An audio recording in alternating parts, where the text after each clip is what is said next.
what they're doing this year to be successful, and hopefully you'll glean some information. Feel free to ask questions, and if you guys want to talk a little bit about what part of the business that you're in and what you're concentrating on, what you're focusing on, and why you think you've been successful, and then let everybody ask questions. Thanks. 7% above what it was in February, which was the lowest that it was in it was all-time low back in February. And then also the median sales price of new homes rose 4.6%. Interest rates fell for the 6th straight week. So again, interest rates are down, prices are up. Makes it a great time for people to go out and buy a house. So you got to get that good news out to everybody. And then what I did, I just did a quick comparison on where we are today as far as inventory levels go versus last May.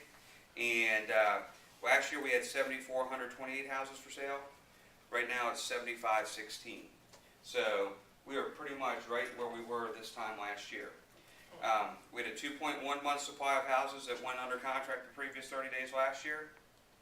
Same number this year. Rentals were 1.3 month supply houses last year. This year it's a 1.1, so that's pretty consistent, which is great for investors if you're working with investors. If you're not, you better be doing it. This time we have a 2.9 month supply of houses for houses that settled the last 30 days. So you can see that houses that are going under contract are actually settling, which is important.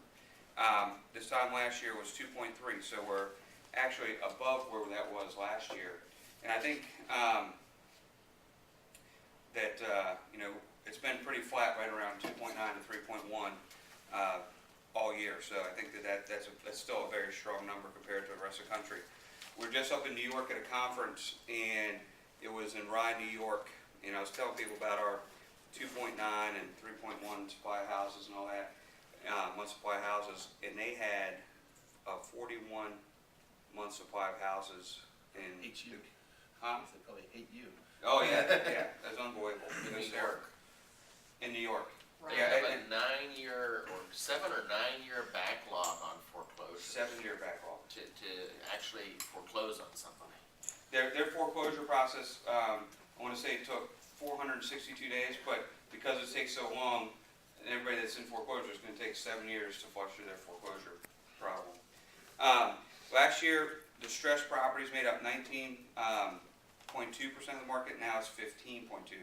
We went from 19.2 up to 45, and now we're back down to 15. So it's we had a big rush of foreclosures that came on that I think that got that number up higher, but now it's back down. So new laws that went into effect. If you guys haven't seen those, I would encourage you to go to the VAR website and check those out. But we have an illustrious panel.